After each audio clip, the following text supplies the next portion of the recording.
Police સ્ટેશનમાં આજે એક ભાઈ આવ્યા. એ ભાઈ એવું કહેવા મળે કે સાહેબ મારા ખાતામાંથી 25,700 રૂપિયા કપાઈ ગયા.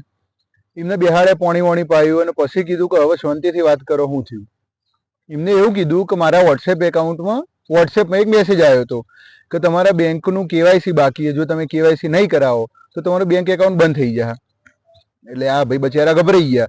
એમાં ભેગી એક લિંકે આવી હતી અને એના સિવાય એક એપ્લિકેશન આવી હતી. તો આ ભાઈ એપ્લિકેશન ડાઉનલોડ કરી. એમના બેંકના નોમે એક એપ્લિકેશન હતી. આ એપ્લિકેશનમાં જેમ જેમ માગી હતી એમાં ભાઈએ ડિટેલ ભરી દીધી અને સબમિટ આપી દીધું. જેવું સબમિટ આપ્યું તરત અમનું વોટ્સએપ હેક થઈ ગયું તરત જ. અને એના પછી એ એક મેસેજ આવ્યો કે ભાઈ તમારા ખાતામાંથી 25,000 રૂપિયા કપાઈ ગયા. એટલે આ ભાઈ ગભરાઈ ગયા. તરત એના બેલેન્સ ચેક કરવા ગયા કે ભાઈ ખાતામાં કેટલું બેલેન્સ પડ્યું. તો 730 રૂપિયા બેલેન્સ પડ્યું હતું. જેવું બેલેન્સ ચેક કર્યું તરત બીજો મેસેજ આવ્યો કે તમારા ખાતામાંથી બીજા 700 રૂપિયા કપાઈ ગયા. તો પછી એમને તરત 1930 ફોન કર્યો અને સીધા સાયબર ક્રાઇમ પોલીસ સ્ટેશન આવી ગયા.